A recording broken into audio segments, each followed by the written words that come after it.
ಓಂ ನಾರಾಯಣಂ ಗುಣೈಸ್ತರ್ವೈರುದೀರ್ಣಂ ದೋಷವರ್ಜಿತಂ ಜ್ಞೇಯಂ ಗಮ್ಯಂ ಗುರುಂಶ್ಚಾಪಿ ನತ್ವಾ ಸೂತ್ರಾರ್ಥ ಉಚ್ಯತೆ. ಇವರೆಲ್ಲ ಟೀಕಾರ ಹಾಗೆಲ್ಲ ಬರಲಿಕ್ಕೆ ಕಾರಣ ಏನಂದರೆ ಅವ್ರಿಗೆ ಗೊತ್ತು ಡಿಪಾರ್ಟ್ಮೆಂಟ್ ಅವರು ದೇವತೆಗಳಾದ್ದರಿಂದ ಡಿಪಾರ್ಟ್ಮೆಂಟ್ ಎಕ್ಸ್ಪ್ಲೇನ್ ಮಾಡೋದಕ್ಕೂ ಬೇರೆಯವರು ಭಾಳ ವ್ಯತ್ಯಾಸ ಇರೋದು. ಅದರೆಲ್ಲ ಕಮಿಷನರ್ಸ್ ಎಲ್ಲ ಆಗಿರ್ತಾರೆ ಇದರಲ್ಲಿ.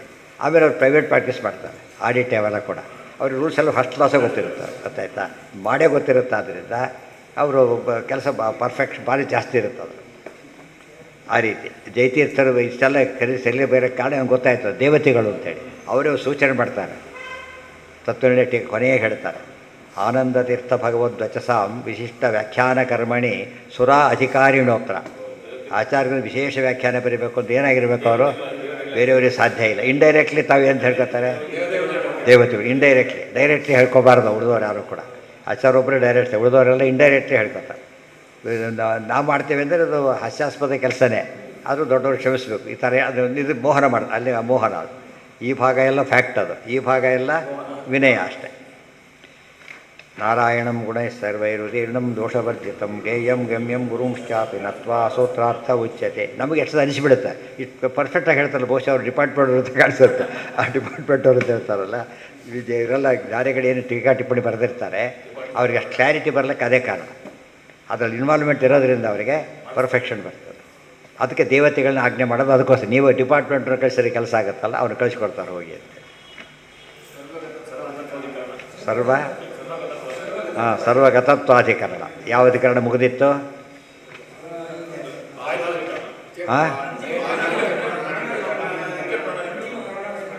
ಪಾದಾಂತ್ಯ ಪ್ರಾಣಾಧಿಕರಣ, ಅಂತಿಮ ಪ್ರಾಣಾಧಿಕರಣ. ಈಗ ಶುರುವಾಯಿತು. ಏನು? ಸರ್ವತ್ರ ಪ್ರಸಿದ್ಧೋಪದೇಶ. ಇಲ್ಲಿ ಯಾಕೆ ಪಾದ ಬೇರೆ ಮಾಡ್ತಾರೆ ಅಂದರೆ, ಇಲ್ಲಿ ಸಮನ್ವಯದ ರೀತಿ ಬೇರೆ. ಈಗ ಅಲ್ಲಿ ಏನು ಮಾಡಿದರೆ, ಈಗ ಶಬ್ದದಿಂದ ಏನು ಕೆಲಸ ಇರುತ್ತೋ, ಮುಖ್ಯಾರ್ಥ ಪ್ರಾಣ ಅಂದರೆ ಪ್ರಾಣದೇವರಿಗೆ ಏನು ಕೆಲಸ ಮಾಡಿ ಮುಖ್ಯವಾಗಿ ಪರಮಾತ್ಮ, ಆಕಾಶ ಅಂದರೆ ಆ ರೀತಿ ಅರ್ಥ ಮಾಡಿದರು. ಇಲ್ಲಿ ಬೇರೆ ಪ್ರಶ್ನೆಗಳಿಗೆ ಬೇರೆ ಉತ್ತರ ಕೊಡ್ತಾರೆ, ಬೆರೀತಾರೆ. ಈಗ ಲಿಂಗಾತ್ಮಕಾನಾಂ ಶಬ್ದಾನಾಂ, ಅವು ನಾಮಾತ್ಮಕ ಶಬ್ದಗಳು. ಆಕಾಶ ಪ್ರಾಣ ಅವೆಲ್ಲ ನಾಮಾತ್ಮಕ ಶಬ್ದಗಳು. ಅದೇ ರೀತಿ ಜ್ಯೋತಿ ಅವೆಲ್ಲ. ಇದು ಹಾಗಲ್ಲ, ಲಿಂಗಾತ್ಮಕ ಶಬ್ದಗಳು. ವಿಷ್ಣು ಲಿಂಗ ಅಂದರೆ ಯುಕ್ತಿ, ಅದು ಯುಕ್ತಿ. ಬೇಗ ಅಗ್ನಿ ಹೇಳಿಬಿಟ್ಟು ಸುಡುವಿಕೆ ಅಂತ ಶುರುವಾಯಿತು, ಅದು ಲಿಂಗಾತ್ಮಕ. ಅಗ್ನಿ ಶಬ್ದದಿಂದ ಏನು ಬಂತು ಪ್ರಶ್ನೆ ಬಂತು. ಈಗ ನಾವು ಸಿಂಪಲ್ಲಾಗಿ ತಿಳ್ಕೊಂಡ್ಬಿಡ್ತೀವಿ ನೋಡಿ. ನೀರು ಬಿಸಿಯಾಗಿದೆ ಅಂದರೆ ಯಾರು ವ್ಯಾಪಾರ ನಡೆದಿದೆ ಅಲ್ಲೀಗ ನಡೆದಿದೆ ಅಂತ ಸಿಂಪಲ್ ಅದು.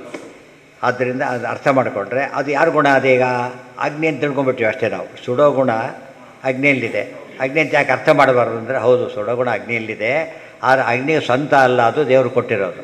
ಮತ್ತು ಪೂರ್ತಿ ಇಲ್ಲ, ಸ್ವಲ್ಪ ಇದೆ. ಸ್ವತಂತ್ರವಾಗಿ ಪೂರ್ತಿ ಇರೋದು ದೇವರಿಗೊಂದೇ. ಆಗ ಮತ್ತೆ ಎಲ್ಲಿಗೆ ಹೋಯ್ತು, ಮತ್ತೆ ಅದು ದೇವರಿಗೆ ಹೋಯ್ತು. ಅದು ಲಿಂಗಾತ್ಮಕ ಶಬ್ದಗಳ ಸಮನ್ವಯದ ರೀತಿ ಬೇರೆ.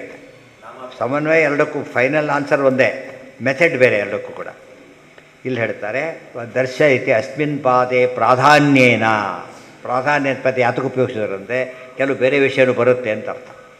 ಮುಖ್ಯವಾಗಿ ಕೆಲಸ ಇದೆ ಅಂದರೆ ಅಮುಖ ಇನ್ನೊಂದು ಇದೆ ಅಂತ, ಏನೂ ಇಲ್ಲ ಹೋದರೆ ಅದೊಂದೇ, ಬೇರೆನೂ ಬರುತ್ತೆ ಅಂತ ಅರ್ಥ. ಅದಕ್ಕೆ ಎಲ್ಲದಕ್ಕೂ ಒಂದು ಮಾತು ಹೇಳಿಬಿಡ್ತಾರೆ. ಪ್ರತಿಯೊಂದು ಪಾದ, ಪ್ರತಿಯೊಂದು ಅಧ್ಯಾಯ ಕೂಡ ಪ್ರಾಯ ಅಂದ್ರೇನು, ಸಮನ್ವಯಾಧ್ಯಾಯದಲ್ಲಿ ಕೆಲವು ಬೇರೆ ಇದ್ದಾದ ವಿಷಯನೂ ಬಂದಿರುತ್ತೆ, ವಿರೋಧಾಧ್ಯಾಯದಲ್ಲಿ ಸಮನ್ವಯದ ವಿಷಯನೂ ಬಂದಿರುತ್ತೆ, ಸಾಧನೆಯೂ ಸೇರ್ಕೊಂಡ್ಬಿಟ್ಟಿರುತ್ತೆ.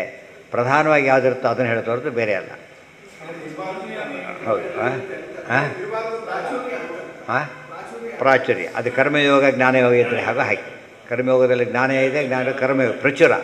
ಯಾವುದು ಪ್ರಚುರ ಇರುತ್ತೋ ಅದು ಹೆಸರಿಡ್ತಾರೆ ಹೊರತು ಇಲ್ಲದ್ರೆ ಹೆಸರಿಡಲಿಕ್ಕೆ ಆಗೋದಿಲ್ಲ.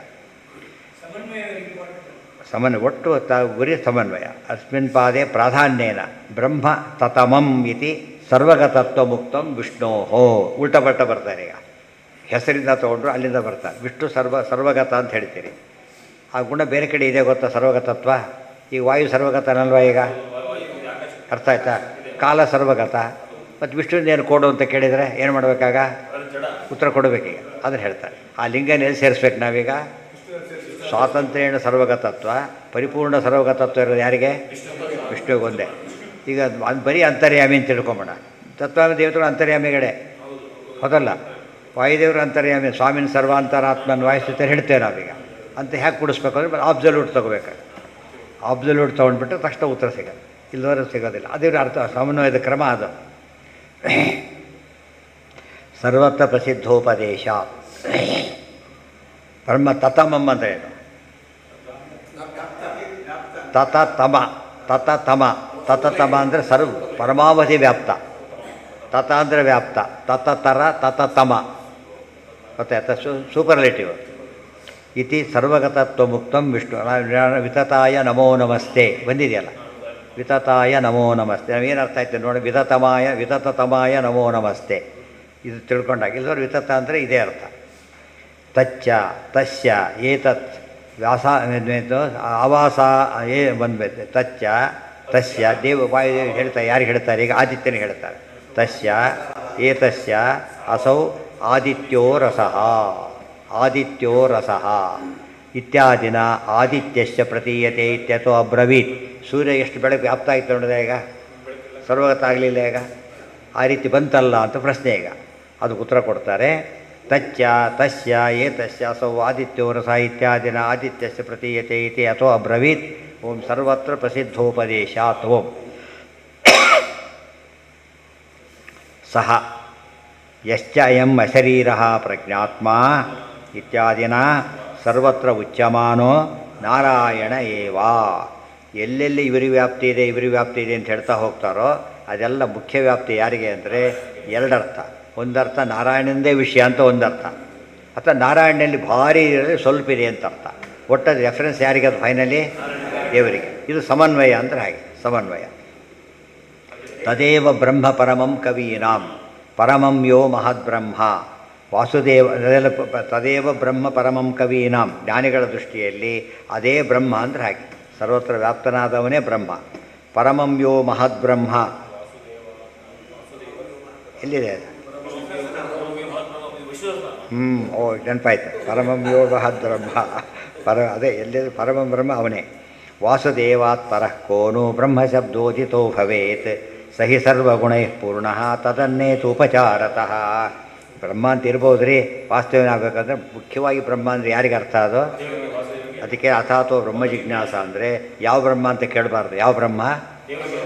ಈ ಪರಮಂ ಮಹದ್ಬ್ರಹ್ಮನೇ ಹೊರತು ಬೇರೆಯವನಲ್ಲ.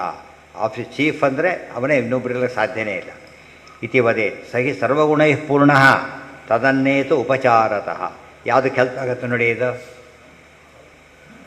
ಬ್ರಹ್ಮವಿದುತ್ತಮ ವಿಷ್ಣು ಸಹಸ್ರನಾಮ ಇದು ಓದಿಬಿಟ್ರೆ ಆಚಾರ್ಯ ಭಾಷ್ಯ ಅದಕ್ಕಿದು. ಬ್ರಹ್ಮಶಬ್ದ ಯಾರಿಗೆ ಹೇಳಬಾರ್ದು? ಹೇಳಾಗಿಲ್ಲ. ಅಬ್ಸಲ್ಯೂಟ್ ಬ್ರಹ್ಮ ಅಂದರೆ ವಿಷ್ಣು ಒಬ್ಬನೇನೆ. ಸೊ ವಿಷ್ಣು ಸಹ ವ್ಯಾಖ್ಯಾನ ಆಯ್ತು ಈಗ. ಯಾಕೆ? ಬ್ರಹ್ಮಶಬ್ದಕ್ಕೆ ಏನರ್ಥ ಇರೋದು? ಗುಣಪೂರ್ಣತ್ವ ಪರಿಪೂರ್ಣವಾಗಿ. ಬೇರೆಯವರು ಇಲ್ವಲ್ಲ. ಬೃಹ ಜಾತಿ ಜೀವ ಕಮಲಾಸನ ಶಬ್ದರಾಶಿಷು. ಆಮೇಲೆ ಕಸ್ಮಾತ್ ಉಚ್ಯತೆ ಬ್ರಹ್ಮೇತಿ ಏನಂತೇಳಿ ಬೃಹಂತೋ ಹಿ ಅಸ್ಮಿನ್ ಗುಣ ಗುಣಗಳಿಂದ ತುಂಬಿದವನು ಅಂತ ಅರ್ಥ. ಸಹಿ ಪೂರ್ಣಕುಂಭ ಅಂತ ಕರೆದು ಏನರ್ಥ? ಪೂರ್ಣಕುಂಭ ಅಂತ ಕರೆದ ಮೇಲೆ ತುಂಬಿರು ಅರ್ಧ ತುಂಬಿರೋ ಪೂರ್ಣಕುಂಭ ಆಗೋದಿಲ್ಲ. ಸಹಿ ಸರ್ವಗುಣೈ ಪೂರ್ಣಃ. ನೋಡಿ, ಬರೀ ಪೂರ್ಣತ್ವ ಸಾಲದು. ಬೇರೆ ಕಡೆ ಎಲ್ಲೆಲ್ಲಿ ತೋರಿಸ್ತೀರಿ ನೀವು? ಪೂರ್ಣ ಗುಣತ್ವ ಅಲ್ಲ, ಎಲ್ಲ ಗುಣ ಪೂರ್ಣತ್ವ ಅಲ್ಲ. ಅದು ಒಂದು ಗುಣ ಪೂರ್ಣತ್ವ, ಅದು ಸ್ವಲ್ಪ ಎರಡೆರಡು. ಮತ್ತು ಅಸ್ವತಂತ್ರ ಬೇರೆ ಬೇರೆ 3 ದೋಷಗಳಿದೆ ಅದರಲ್ಲಿ. ಸಹಿ ಸರ್ವಗುಣೈ ಪೂರ್ಣಃ ತದನ್ನೇತು ಉಪಚಾರತ. ಉಳಿದವರಿಗೆ ಕರೀತಾರಲ್ಲ ಅಂದರೆ ಕರೀತಾರೆ, ಸೆಕೆಂಡರಿ ಸೆನ್ಸ್ ಅಂತ. ಉಪಚಾರಕ್ಕೆ ಕರೀತಾರೆ ಹೊರತು ಏನಕ್ಕೆ ಯಾತಕ್ಕೆ ಕರೆಯೋದಿಲ್ಲ ಅದನ್ನು ಅಲ್ಲ. ಇತಿ ತಸ್ಮಿನ್ನೇವ ಪ್ರಸಿದ್ಧ ಬ್ರಹ್ಮಶಬ್ದೋಪದೇಶ. ಏನು ಹೇಳಿದ್ರಿ ನೀವೀಗ? ಅಲ್ಲಿ ಬಂದಿರೋ ಪರಬ್ರಹ್ಮನ ವಿಷಯ. ಆದ್ದರಿಂದ ಉಳಿದರೆ ಸಂಬಂಧಪಟ್ಟಿದ್ದಲ್ಲ. ಸರ್ವಗತತ್ವ ಎಂಬ ಗುಣ ಭಗವಂತನದು. ಓ ಯೋಚಿತ ಗುಣೋಪಪತ್ತೇಶ್ಚ. ಓಂ ಮುಂದೆ ಸ ಯೋ ಅಥೋ ಅಶ್ರುತ ಇತ್ಯಾದಿ. ಸಹಿ ನತೇದು ವಿಷ್ಣು ಜಾಯಮಾನ. ಅದಿಷ್ಟು ನಾಳೆ ಎರಡನೇ ಇದು ಮುಗಿದಿಲ್ಲ, ಅಧಿಕರಣ ಮುಗಿದಿಲ್ಲ ಇನ್ನೂ ಕೂಡ. ಅದು ಗೊತ್ತಾಯ್ತು? ದೊಡ್ಡ ಅಧಿಕರಣ ಇದೊಂದು. ಯಾತಕ್ಕೆ ಇಷ್ಟು ದೊಡ್ಡದಾಗಿ ಹೇಳ್ತಾರೆ? ಮುಂದೆ ಇದೆಲ್ಲ ಕೂಡ ಎಷ್ಟೋ ವಿಷಯ ಸೇರಿಸ್ಕೋಬೇಕಾಗುತ್ತೆ. ಹಾಗೆ ಆ ಯುಕ್ತಿಗೆ ಇವಿಷ್ಟು ಪೂರಕ ಯುಕ್ತಿಗಳು, ಅದಿಷ್ಟು ಸೇರಿಸ್ಕೊಂಡ್ಬಿಟ್ರೆ ಆಗುತ್ತೆ ಅಂತೇಳಿ ಜಾಸ್ತಿ. ಮುಂದಿದ್ದಲ್ಲಿ ಏನು ಮಾಡ್ತಾರೆ? ಡಿಟೋ ಹಾಕಿ ಉಳಿದನ್ನು ಮುಂದುವರಿಸ್ತಾರೆ. ಪೂರ್ವಪಕ್ಷ ಹೇಳಿ ಸರ್ವಗತತ್ವ ಹೇಳಿದ್ರಿ ವಿಷ್ಣುವಿಗೆ ಕಾರಣ ಅಂಥೇಳಿ. ಬೇರೆ ಕಡೆ ಸರ್ವಗತತ್ವ ಇದೆ. ಉದಾಹರಣೆಗೆ ಸೂರ್ಯ ಇದ್ದಾನೆ, ಸರ್ವಗತತ್ವ ಇದೆ. ಮತ್ತು ವಿಷ್ಣು ಯಾರು? ಸೂರ್ಯಗತ ಯಾರಾದ? ಸೂರ್ಯ ಏನಾದ? ಈಗ ಸರ್ವಗತನಾದ. ಅಂದಮೇಲೆ ವಿಷ್ಣುನೇ ಸರ್ವಗತ ಅಂತ ಹೇಗೆ ಹೇಳ್ತೀರಿ ನೀವೀಗ? ಅದು ಬ್ರಹ್ಮ ಸರ್ವಗತ ಅಂದರೆ ಸೂರ್ಯ ಸರ್ವಗತ, ಸೂರ್ಯನೇ ಬ್ರಹ್ಮ. ಯಾಕಾಗಬಾರ್ದು? ಅಲ್ಲ ಅಂತ ಹೇಳ್ತಾರೆ. ಸರ್ವೇಂದ್ರಿಯ ಪ್ರೇರಕೇನ. ಅದೇ 9 ಅಲ್ಲ 8 ಇದೆ. ನೀವು ಎಣಿಸಿ, ನಂಬರ್ ಕೂಡ ಹಾಕಿದೆ ನೋಡಿ. ಸರ್ವೇಂದ್ರಿಯ ಪ್ರೇರಕೇಣ ಶ್ರೀ ಪ್ರಾಣಪತಿ ನೇರಿತಃ ಯದವೋಚಮಹಂ ತೇನ ದೀಯತಾಂ ಕಮಲಾ.